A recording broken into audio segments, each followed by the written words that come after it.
오늘 사도행전 말씀을 좀 살펴보면서 우리 기도에 대해서 또 한번 좀 살펴보고자 합니다. 우리 읽지 않았지만 사도행전 12장 1절과 2절입니다. 그때 헤롯 왕이 손을 들어 교회 중에서 몇 사람을 해하려 하여 요한의 형제 야고보를 칼로 죽이니. 아멘. 오늘 본문 말씀을 살펴보기 전에 이 배경에 대한 설명이 나오고 있습니다.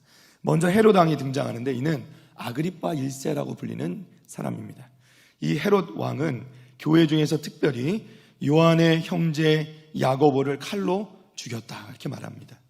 야고보는 예수님께서 첫 번째로 부르신 제자들 중에 한 사람이죠. 그는 이렇게 헤롯 왕에 의해 순교를 당하게 되었습니다. 당시에 그리스도인들을 잡아 죽이는 명분은 이들이 유대교에 대해서 자신들이 이렇게 신봉하는 유대교에 대해서 배반자, 배교자요. 또 그리고 예수님을 메시아로 믿는 것을 우상숭배로 그렇게 치부했습니다. 그래서 그것으로 말미암아서 그런 명분으로 이 그리스도인들을 잡아서 죽이는 일을 많이 했죠. 3절과 4절입니다. 유대인들이 이 일을 기뻐하는 것을 보고 베드로도 잡으려 할세 때는 무교절 기간이라. 잡음에 옥에 가두어 군인 넷씩인 네피에게 맡겨 지키고 6월절 후에 백성 앞에 끌어내고자 하더라. 아멘. 자, 유대인들이 이 일을 기뻐합니다. 자신들이 이제 유대교인들이니까 예수를 하나님의 아들이라 믿는 것 자체를 불경하게 생각했고 신성 모독이라 생각했습니다. 그래서 이 유대인들이 이 야고보, 이 요한의 형제 야고보를 죽이는 이 순교의 현장을 보면서 유대인들이 어떻게 해요? 기뻐했다는 거예요. 자, 그러니까 이제 헤롯 왕도 어때요? 정치적으로 자신이 유대인들에게 더 인기를 끌고 자신이 주목받는 것을 좋아하죠. 그래서 이제 한 발 더 나아가서 누구를? 베드로를 잡아서 죽이고자 한 겁니다. 자, 이 야고보의 순교 사건을 보면서 유대인들이 기뻐하는 것을 보고 베드로도 잡아들이라. 그래서 잡아서 바로 이 베드로를 감옥에 가두게 되는 것이죠. 그런데 바로 죽이지 않습니다. 이유가 나오죠. 때는 무교절 기간이라 이렇게 말합니다. 그러니까 이게 6월절 기간이 가까이 오면서 절기가 가까이 오면서 이 백성들이 많이 모이기 때문에 그때 이렇게 주목받아서, 그러니까 물론 그것을 지지하는 유대인들도 있지만 그것에 반대해서 예수님을 믿는 그런 사람들이 소요를 이렇게 반란을 일으킬까 두려워서 그 사람들이 많이 모인 기간에는 이것을 행하지 않고 그 절기 행사가 끝나고 나서 행하기 위해서 이 베드로를 일단 감옥에 가둬두었다는 것이죠. 지금 상황이 바로 그런 상황입니다. 베드로 일행은 일단 이미 붙잡혔고 이제 순교를 앞둔 상황이었다는 거예요. 5절 말씀입니다. 이에 베드로는 옥에 갇혔고 교회는 그를 위하여 간절히 하나님께 기도하더라. 아멘. 자, 예루살렘 교회 사도 베드로가 감옥에 갇히니까요, 예루살렘 교회 성도들이 기도하기 시작합니다. 간절히 기도합니다. 교회는 그를 위해 하나님께 간절히 기도했다. 이 말씀에 나오는 간절히 기도했다라는 표현이 우리나라 말로는 그냥 간절이라고 되어 있는데 원래 이 원어상의 깊은 의미를 살펴보면 그냥 간절히가 아니고요, 그걸 그냥 직역을 하면 이렇습니다. 기도가 교회에 의해서 뜨겁게 타올랐다. 이게 이제 원래 원어를 번역하면 이런 게 된 거예요. 그러니까 뭐냐면 이 베드로의 사건으로 말미암아 온 교회가 어떻게 해요? 기도하게 됐다는 거예요. 뜨겁게, 열심으로, 끊임없이 기도하게 되었다는 겁니다. 사랑하는 성도 여러분, 교회가 어려움을 당하면 기도하게 되는 줄로 믿습니다. 그냥 기도하는 게 아니라 뜨겁게 기도해야 되는 것이죠. 사랑하는 성도 여러분, 때로는 어려움이요, 형통함보다 우리에게 더 유익이 될 때가 있어요. 어려움이 우리에게 형통함보다 더 큰 은혜를 줄 때가 있다는 거예요. 때로는 우리에게 어려움이 찾아올 때가 있습니다. 그것이 우리와 하여금 하나님 앞에 겸손하게 무릎 꿇게 하고 하나님 부르짖게 하고 하나님께 기도하게 한다는 것이죠. 우리가 날마다 형통하면 하나님께 기도하지 않는다는 겁니다. 그래서 하나님께서 우리에게 때로는 이 어려움들을 허용하실 때가 있는데 그때 우리는 그것에 불평하고 주저앉아 있는 것이 아니라 하나님께 나와 무릎 꿇고 하나님께 간절히 뜨겁게 끊임없이 기도해야 될 줄로 믿습니다. 사랑하는 성도 여러분, 우리 북일교회도 불처럼 정말 끝까지 뜨겁게 기도하는 우리 성도들 될 수 있기를 바랍니다. 우리 다음 주에는요, 우리 매일 좀 기도를 했으면 좋겠습니다. 우리가 기도회를 좀 세우고 광고를 드릴 텐데, 제가 기도하는 가운데 우리 교회를 위해서 진짜 필요한 것이 무엇인가? 우리가 매일 하나님께 정말 뜨겁게 기도하지만 안 되겠다. 새벽도 기도하지만 저희가 아침 저녁으로 좀 저희가 필요한 만큼 끊임없이 우리가 뜨겁게 기도하는 그런 한 주간이 될 수 있도록, 이것을 통해서, 이 기도회를 통해서 하나님께서 다시 한번 우리 부교회를 바로 잡아주시고 세워주시는 놀라운 은혜가 우리 가운데 있게 될 줄로 믿습니다. 우리 기도함으로 살려야 됩니다. 기도함으로. 자, 오늘 말씀 가운데 보면서, 이 베드로의 사건을 보면서 우리가 기도 응답에 대해서 좀 저희가 살펴보고자 합니다. 첫째, 기도는 반드시 응답됩니다. 따라합니다. 기도는 반드시 응답됩니다. 다시 한번, 기도는 반드시 응답됩니다. 믿으십니까? 6절 말씀 봅니다. 오늘 본문의 6절 말씀. 헤롯이 잡아내려고 하는 그 전날 밤에 베드로가 두 군인 틈에서 두 쇠사슬에 매어 누워 자는데 파수꾼들이 문 밖에서 옥을 지키더니. 아멘. 자, 헤롯이 베드로를 백성들 앞에 끌어내기로 하는, 언제? 바로 전날 밤에. 참 이게 어려운 날이죠. 바로 전날 밤에 이 일이 생겼다는 거예요. 기도하면서 사람들이 실망할 때가 있어요. 생각한 때가 가까이 오는데 응답이 없을 때죠. 베드로를 위해 기도하던 사람들도 아마도 그랬을 것입니다. 그러나 우리 생각에 늦었다 싶을 때도 하나님께서 반드시 역사하시는 줄로 믿습니다. 할렐루야. 성도들이 베드로를 위해 얼마나 간절히 기도합니까? 석방이 되려면 벌써 되었어야 되는데, 이제 다음 날이면, 이제 아침이 밝으면 사형이 집행되는 거예요. 이제 베드로는 꼼짝없이 죽겠다고 생각했을 것입니다. 그런데 하나님께서는 바로 그 마지막 날 밤에 역사하셨다는 겁니다. 우리 사진 한 장만 좀 보여주시겠어요? 그림이네요. 그림 좀 보겠습니다. 자, 이 그림은요, 루벤스라는 유명한 작가의 그림인데, 사자굴에 들어간 다니엘이라는 그런 그림입니다. 가운데는 다니엘이 위치해 있고요, 주변에 사자들이 있습니다. 원래는 이 사자들이 어떻게 해야 돼요? 이 다니엘에게 덤벼들어야 마땅하지만, 이 사자들을 아주, 이 그림을 자세히 보면 굉장히 아주 이 디테일한데 세밀하게 적었는데, 정말 사자들이 정말 아주 노곤하게, 그야말로 이 다니엘에게 전혀 신경 쓰지 않는 모습으로 그냥 그렇게 있는, 그리고 다니엘은 하늘을 우러러서 하나님께 기도하는 모습을 보여주고 있습니다. 다니엘은 기도하면서 사자굴 속에 넣어 죽이겠다는 말을 듣고도 굽히지 않고 기도했죠. 하나님께서 살려주실 것을 믿었습니다. 우리 생각에는 하나님께서 그 믿음을 보시고 아예 다니엘이 사자굴 속에 들어가지 않도록 해주시면 참 좋겠죠. 그렇지 않습니까? 사자굴 속에 아예 들어가지 않도록 막아주시면 더 좋겠다는 거예요. 그런데 결국은 다니엘은 사자굴 속에 들어가는 지경에 이르렀다는 겁니다. 이 장면이요, 이 다니엘서 말씀을 보면 6장에 나오는데, 이 말씀이 굉장히 극적입니다. 말씀에 보면 이 다리오 왕, 이 다니엘을 굉장히 예뻐했거든요. 근데 이 다리오 왕이 이 다른 간신들의 꾀임에 빠져서 어쩔 수 없이 다니엘을 사자굴 속에 넣어야 되는 상황이 되는 거예요. 자, 그 다니엘을 사자굴 속에 던져놓으면서 이 다리오 왕이 뭐라고 얘기하냐면, 성경에 기록된 겁니다. 다니엘아, 내가 항상 섬기는 내 하나님이 너를 구원하시리라. 던져놓고 확 문을 닫고 그 다음에 이제 뛰쳐가는 거예요. 자기 성으로 돌아간 겁니다. 그러니까 그 안에 다니엘을 집어넣으면서 그렇게 말은 했지만 그 마음 가운데 뭐 믿지 않는 사람이니까요. 믿음이 있을 리가 없죠. 혹시나 하는 마음에 입구를 봉하고 갑니다. 그 안에서 무슨 일이 있었는지 성경에 보면요, 기록이 안 돼 있어요. 기록이 자세하게 안 돼 있습니다. 단지 뭐라고 나오냐면, 다니엘서 6장 18절 말씀에 보면, 왕이 궁에 돌아가서는 밤이 새도록 금식하고 그 앞에 오락을 그치고 잠자기를 마다하니라. 아멘. 이 다리오 왕이요, 궁에 돌아가서는 자기가 그렇게 사랑하던 다니엘이 어떻게 될까 봐 걱정 근심 속에 잠을 자지 못하는 거예요. 먹지도 못하고 즐기지도 못하고. 그리고 다음 날이 되자마자 19절입니다. 이튿날에 왕이 새벽에 일어나 급히 사자굴로 가서, 정말 이 다니엘을 얼마나 아끼는지 몰라요. 새벽에 일어나고 급히 사자굴로 가서 그리고 자 20절부터 봅니다.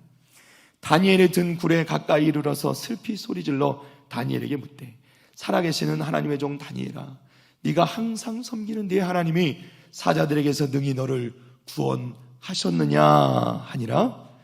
21절입니다. 다니엘이 왕에게 이르되 왕이여 원하건대 왕은 만수무강하옵소서. 놀라운 장면이죠. 다니엘이 살아있는 겁니다.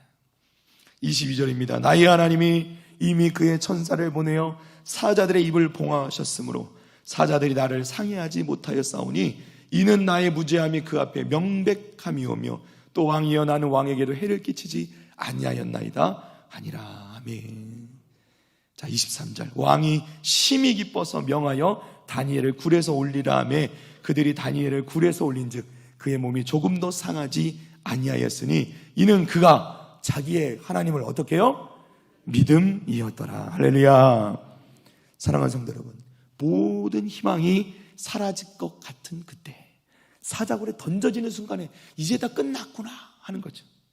그런데 하나님께서 하시고자 하시면 그 사자굴이 아니라 천사의 굴이 되는 줄로 믿습니다. 이게 하나님의 역사란 말이죠. 우리는 지옥 같은 곳에 떨어지는 것처럼 우리는 사방이 막히고 우겨싸움을 당하고 답답해지는 그 상황 가운데 던져질 것 같을지라도 하나님께서 하시고자 하실 때 하나님의 때가 이르면 하나님이 역사하시면서 우리를 지켜주실 때 하나님이 천사들로 우리를 지켜주시는 줄로 믿습니다.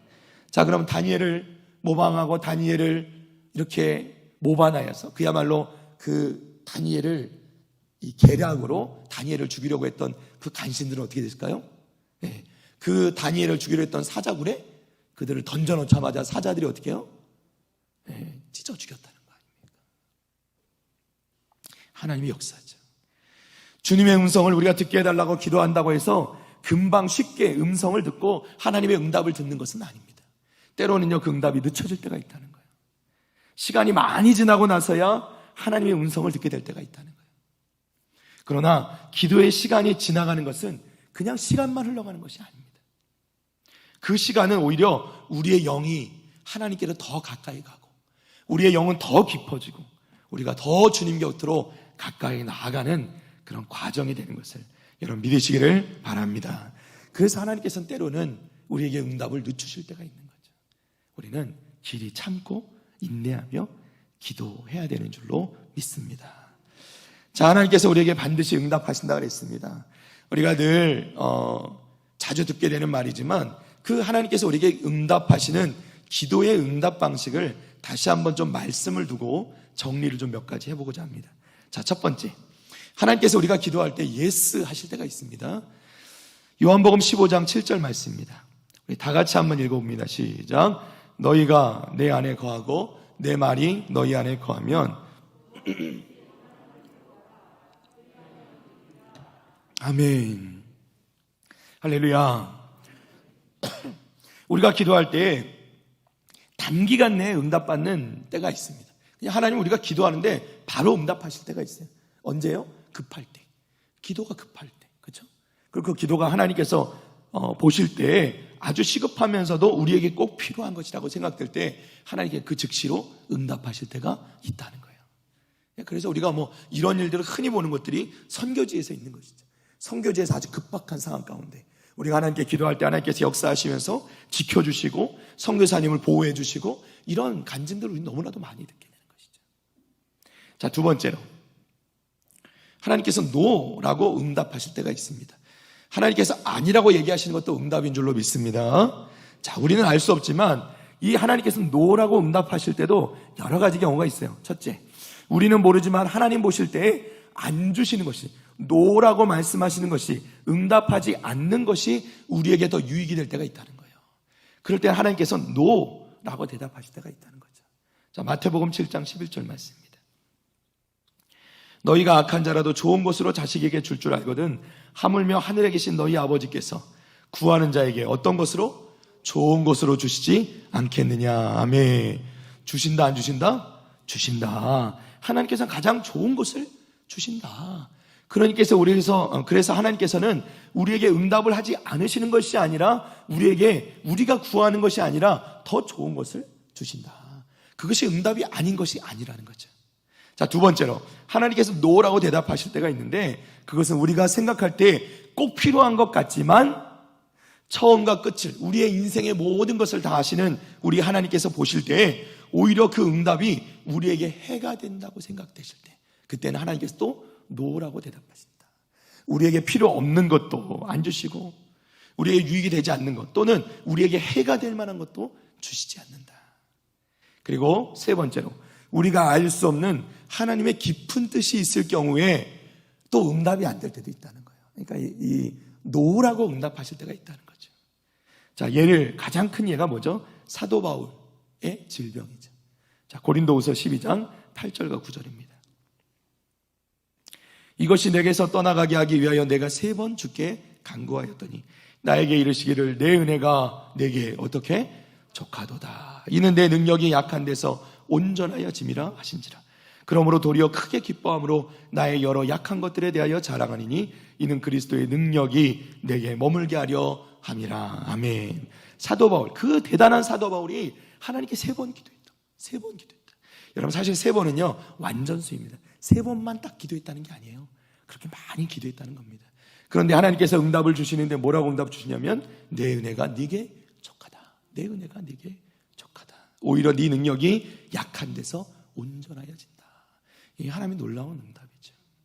그리고 사도 바울은 어떻게 해요? 도리어 크게 기뻐함으로 약한 것들에 대해서 자랑한다. 왜? 그 약한 것들을 통해서 그리스도의 능력이, 예수 그리스도의 능력이 내게 머물게 되기 때문에 나는 오히려 그 약함이, 나의 약함이 내 자랑이 되었다.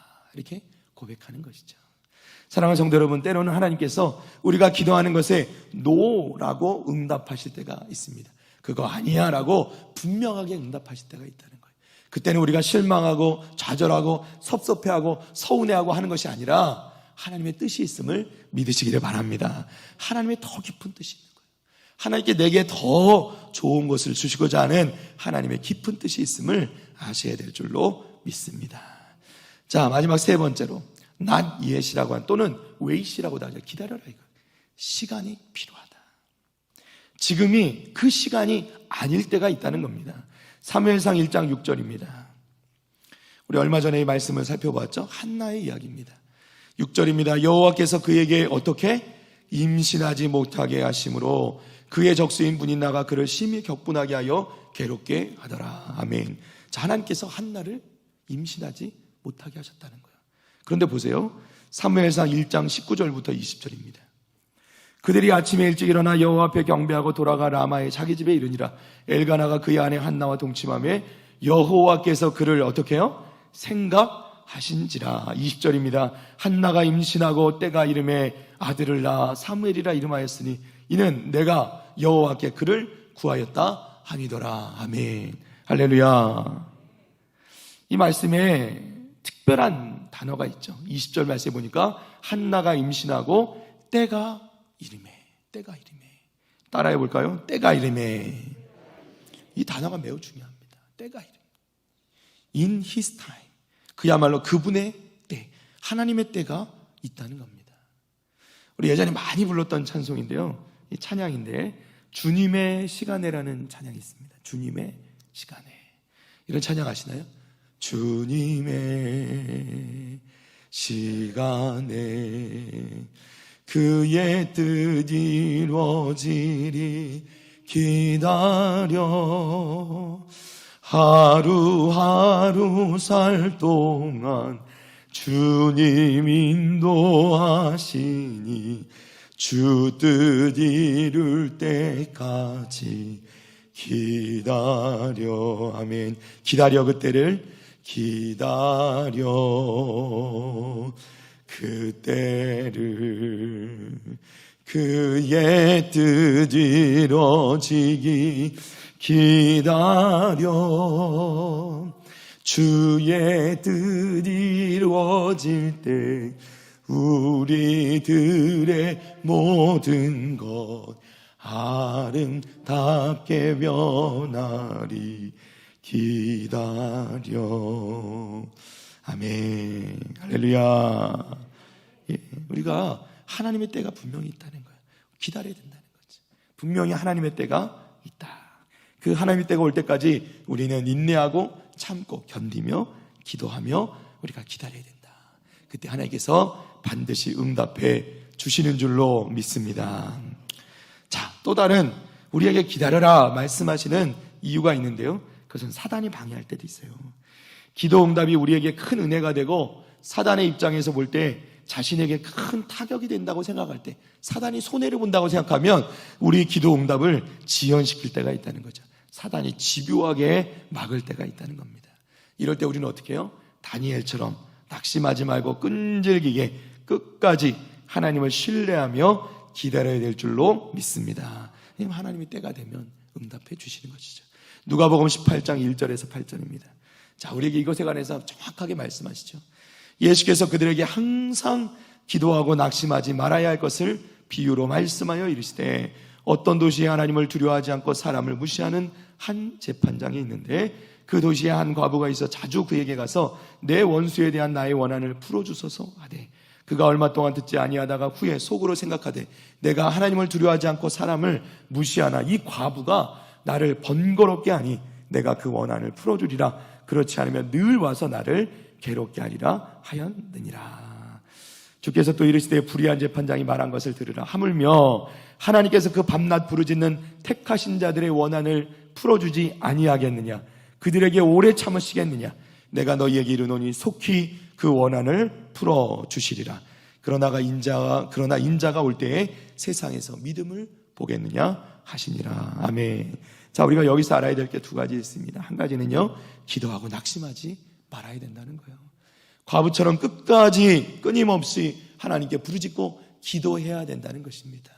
때로는 하나님께서 아니라 응답하실 때도 있어요. 근데 그것도 우리가 응답을 받기 전에는요, 끝까지 하나님께 매달리는 거예요. 기도해야 되는 겁니다. 쉽게 포기하지 않아야 돼요. 그리고 마지막 말씀, 그러나 인자가 올 때 세상에서 믿음을 보겠느냐? 여러분, 하나님께서는요, 우리의 믿음을 어떻게 보시냐면, 우리가 하나님께 기도할 때 하나님께 응답받을 줄 믿고 하나님께 끝까지 기도하는가, 그것이 우리의 믿음으로 보시는 줄로 믿습니다. 여러분, 우리가 하나님 믿으면 끝까지 기도하는 거예요. 끝까지 포기하지 않는 겁니다. 우리가 기도는 하는데 기도 응답을 받지 못할 때도 있습니다. 우리가 항상 기도 응답을 받는 건 아니에요.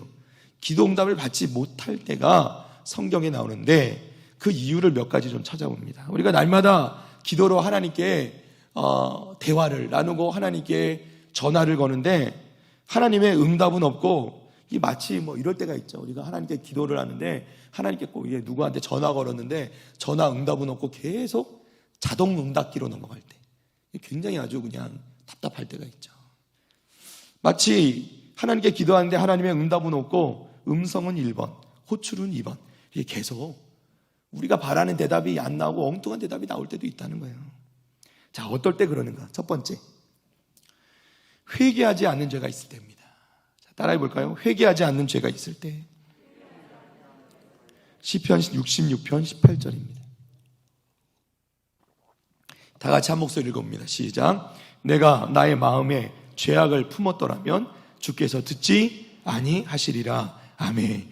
우리가 마음에 죄악을 품은 하나님께서 우리의 기도를 듣지 않으신다. 두 번째, 정욕으로 쓰려고 잘못 구할 때, 그야말로 기도의 이 동기 자체가 순수하지 않을 때, 악할 때 그렇다는 것이죠. 야고보서 4장 3절입니다. 다 같이 읽어볼까요? 시작. 구하여도 받지 못함은 정욕으로 쓰려고 잘못 구하기 때문이라. 아멘. 우리가 나쁜 짓을 하려고 그래요. 악한 일을 하려고 그래요. 하나님, 제가 저 은행에 가서 이 돈을 좀 제가 이렇게 뺏으려고 하는데, 은행을 제가 털려고 하는데 하나님 제게 지혜를 주옵소서. 이게 하나님 응답하실까요? 의도 자체가, 그리고 그 하고자 하는 일 자체가 악할 때 하나님께 그것에 응답하시지 않는다는 거예요. 너무나도 당연한 일이죠. 자, 세 번째, 하나님께서 응답하시지 않는 기도, 구하지 아니하기 때문에. 참 이게 원초적인 얘기죠. 아주 본질적인 얘기입니다. 그러니까 아예 구하지 않기 때문에 못 받는다는 거예요. 자, 야고보서 4장 2절입니다.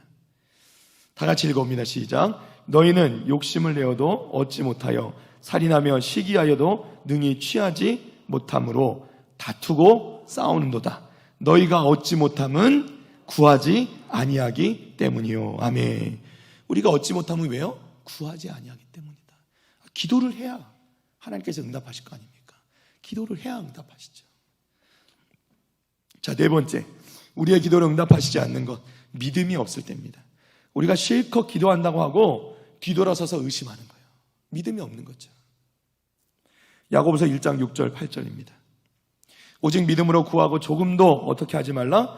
의심하지 말라. 의심하는 자는 마치 바람에 밀려 요동하는 바다 물결 같으니 이런 사람은 무엇이든지 죽게 얻기를 어떻게 해요? 생각하지 말라. 바라지도 말라는 거예요. 두 마음을 품어 모든 일에 정함이 없는 자로다. 이런 우리가 구할 때는 받은 줄로 믿고 하나님 앞에 믿음을 가지고 구해야 될 줄로 믿습니다.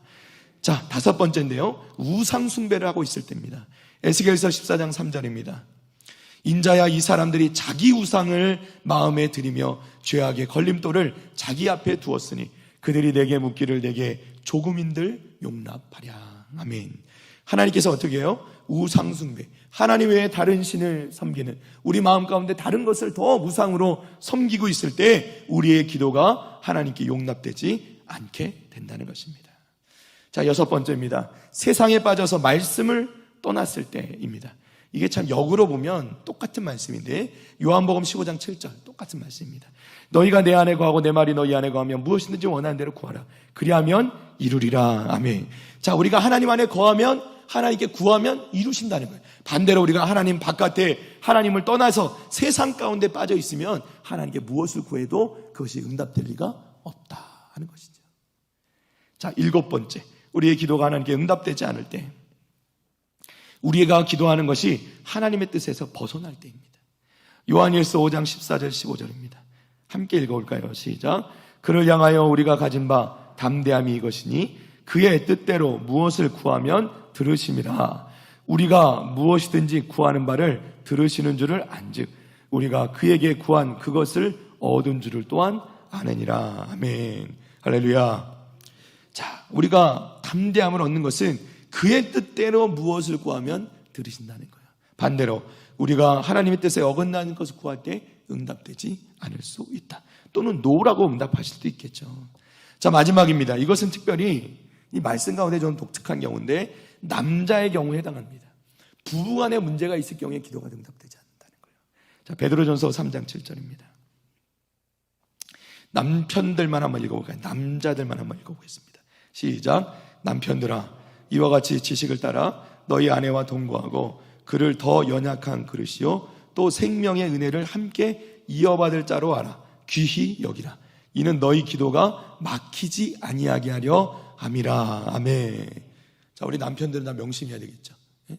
그죠? 우리가 이 부부간의 관계 안에서 우리가 아내에게 또 이 마음을 또 이렇게 상처도 주고 또 이렇게 여러 가지 관계가 틀어져 버리면 우리 기도가, 남편들의 기도가 막힌다. 이 남편들이 잘해야 된다는 거예요. 자, 우리 아내들께서는 마음이 놓이시죠? 예. 아니고요. 반대로 생각해 보세요. 여러분이 남편과 관계가 잘 되지 아니하고 남편들 마음을 답답하게 하고 힘들게 하고 괴롭게 하고 고롭게 하고 그러면 어떻게 해요? 남편의 기도가 막힌다는 거예요. 여러분, 그것이 결코 가정에 좋은 일이 아닙니다. 여러분, 남편의 기도가 살아나고 남편의 기도가 열려야 가정이 화목하고 가정이 든든히 서게 되는 줄로 믿습니다. 이 얼마나 큰 문제인지 모릅니다. 우리 사랑하는 우리 남편들께서는 우리 부부간의 관계를 잘 세우고 서로 이렇게 문제가 생기지 않도록 잘 항상 기도하면서 내 기도의 문이 막히지 않도록 늘 기도하시는 우리 남편들 되시기를 바랍니다. 우리 아내들께서는 우리 남편의 기도가 막히지 않도록 꼭 기도하시고 항상 우리 남편을 잘 섬겨주시기를 바랍니다. 제가 뭐 저희 아내에게 뭘 의도하고 하는 말은 아닙니다. 성경이잖아요, 그죠? 성경 말씀에 주시는 말씀, 우리가 어떨 때 기도 응답이 되지 않는가, 우리가 이 말씀들을 좀 다시 한번 되새기면서 우리가 기도할 때 하나님께 항상 응답되는 기도가 될 수 있도록, 우리 기도가 이렇게 힘 있는 기도가 될 수 있도록 날마다 이것을 명심하고 항상 깨어 기도하는 우리 성도들 되시기를 바랍니다. 자, 두 번째로 이제 기도 응답에 대해서 말씀을 다시 돌아가서 나누는데요, 기도 응답은 기적이라는 겁니다. 자, 사도행전 12장 7절입니다. 호련히 주의 사자가 나타나며 옥중에 광채가 빛나며 또 베드로의 옆구리를 쳐 깨워 이르되 급히 일어나라 하니 쇠사슬이 그 손에서 벗어지더라. 아멘. 자, 베드로가 풀려나는 일은 도저히 상식으로는 설명할 수 없는 방법으로 일어납니다. 사도행전 12장 6절에 보면 우선 베드로는 두 사슬에 묶였고 군인 두 사람이 함께 감옥 안에 있었고 문 밖에는 파수꾼들이 지키는 상황이었어요. 그런데 7절 말씀에 보니까 쇠 사슬이 어떻게 해요? 저절로 풀어지고, 그리고 10절 말씀에 철문이 저절로 열어지고, 사람의 능력으로는 불가능한 일이 벌어지게 된 겁니다. 그러나 하나님께서 하시면 불가능한 일은 없는 줄로 믿습니다. 기도 응답은요 항상 기적이에요. 여러분 이 정도는 일어날 수 있는 일이겠지? 아니요, 기도 응답은요 항상 기적입니다. 사실은 일어날 수 없는 일이 일어나고 있는 거예요. 기도하는 사람은 문제 해결 방법을 알아야 되는 게 아니라 문제를 해결하시는 분이 하나님을 알아야 된다는 겁니다. 사람의 제한된 지식으로, 우리의 생각으로 전능하신 하나님의 능력을 제한해서는 안 된다는 거죠. 기도 응답은 항상 기적이다. 자, 마지막 세 번째로 기도 응답은 항상 영적인 것입니다. 영적인 것이에요. 여러분, 우리가 믿는 자가 기도하는 것은 항상 영적으로 되어지는 것을 여러분 볼 수 있기를 바랍니다. 사도행전 12장 7절에서 9절입니다. 호련히 주의 사자가 나타나며 옥중에 광채가 빛나며 또 베드로의 옆구리를 쳐 깨워 이르되 급히 일어나라 하니 쇠사슬이 그 손에서 벗어지더라. 8절. 천사가 이르되 띠를 띠고 신으라 하거늘 베드로가 그대로 하니 천사가 또 이르되 겉옷을 입고 따라오라 한대. 베드로가 나와서 따라갈새 천사가 하는 것이 생시인 줄 알지 못하고 환상을 보는가 하니라. 아멘. 제가 일부러 천사에 자꾸 말씀에 강조를 뒀죠. 이유가 있습니다. 여러분, 베드로를 감옥에서 건져낸 것은 하나님께서 부리시는, 하나님께서 보내신 천사가 행했다는 거예요. 갑자기 주님의 천사가 나타나고 그 천사가 길을 안내하고 베드로는 그 천사를 따라가죠. 여러분, 베드로에게 천사라는 존재는 그때까지도 알 수 없는 존재예요. 그런데 천사를 경험하는 겁니다. 다니엘의 세 친구 사드락, 메삭, 아벳느고를 풀무불 가운데서 살린 것도 천사였어요. 다니엘을 사자굴 속에 지킨 것도 천사였습니다. 예수님께서 40일 동안의 금식 기도를 마치시고 시험을 이기신 후에 예수님을 수종든 것도 천사였다는 거예요. 사랑하는 성도 여러분, 믿는 자의 기도 응답은 영적인 겁니다. 사람이 알 수 없는 능력으로 이루어지는 거고요. 그것은 결국 하나님께서 우리 가운데 천사를 보내셔서 이루시는 일인 줄로 믿습니다. 여러분, 우리가 기도한다는 걸 너무 쉽게 생각할 수 있는데 기도는 영적인 겁니다. 기도는 영적인 거예요. 그냥 우리가 말해서 되는 것이 아니고 기도는 영적인 일입니다.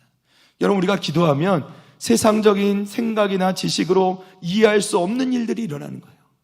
우리가 기도는 영적인 일이기 때문에 우리가 기도할 때 우리의 기도를 하나님이 들으시는 것이고, 우리가 하나님께 기도할 때 하나님께서 기도를 들으실 때 하나님께서 천사들을, 영적인 존재들을 움직여서 우리의 기도에 응답해 주시는 것을 믿으시기를 바랍니다. 우리가 이것을 알아야 된다는 거예요. 그래야 우리 가운데 사모함이 있는 거죠. 12절입니다. 깨닫고 마가라 하는 요한의 어머니 마리아의 집에 가니 여러 사람이 거기에 모여 기도하고 있더라. 베드로가 기적을 경험하고 나오는 이 순간에도 마리아의 집에는 여러 성도들이 거기 함께 모여 기도하고 있었다는 거예요. 기도를 끝까지 하고 있는 거죠. 그리고 사람들의 기도로 말미암아 베드로는 감옥에서 놀라운 이 영적인 기적을 경험하며 감옥에서 풀려나게 되었다는 것입니다. 사랑하는 우리 성도 여러분, 우리가 간절히 기도할 때, 이 영적인 기도를 하나님께 올려드릴 때 하나님께서 우리 교회 가운데, 여러분의 삶 가운데 놀라운 하나님의 역사를, 기적을 경험하게 하실 줄로 믿습니다. 기도는 사람이 합니다. 하지만 응답은 하나님이 하시는 거예요. 기도는 영적인 일입니다. 하나님께서 응답하신다는 것은 하나님의 능력으로 이루신다는 거예요. 사람이 아는 지식으로, 사람이 아는 그런 능력으로 되는 것이 아니라 하나님의 능력으로 되어지는 것입니다. 우리가 그리스도인으로서 마땅히 우리는 더욱더 힘써서 하나님의 응답을 받기 위해서 열심히 하나님께서 우리에게 주시는 그 기도 응답을 우리가 또 깨달아 알기 위해서 항상 영적으로 깨어서 기도할 수 있어야 될 줄로 믿습니다. 말씀을 맺습니다. 사랑하는 성도 여러분, 우리가 하나님께 늘 기도할 수 있기를 바랍니다. 끝까지 기도할 수 있기를 바랍니다. 하나님께 기도하되 응답에 대한 믿음을 가지고 기도할 수 있기를 바랍니다. 우리가 하나님께 능력의 기도를 올려드리고 하나님께서 우리 가운데 응답하시는 놀라운 그 기적을 경험하고 우리 삶이 더 풍성해지며 영적인 그 풍성함을 누리는 영적인 성도들, 우리 북일의 성도들 다 되시기를 간절히 바랍니다. 우리 찬송하겠습니다. 365장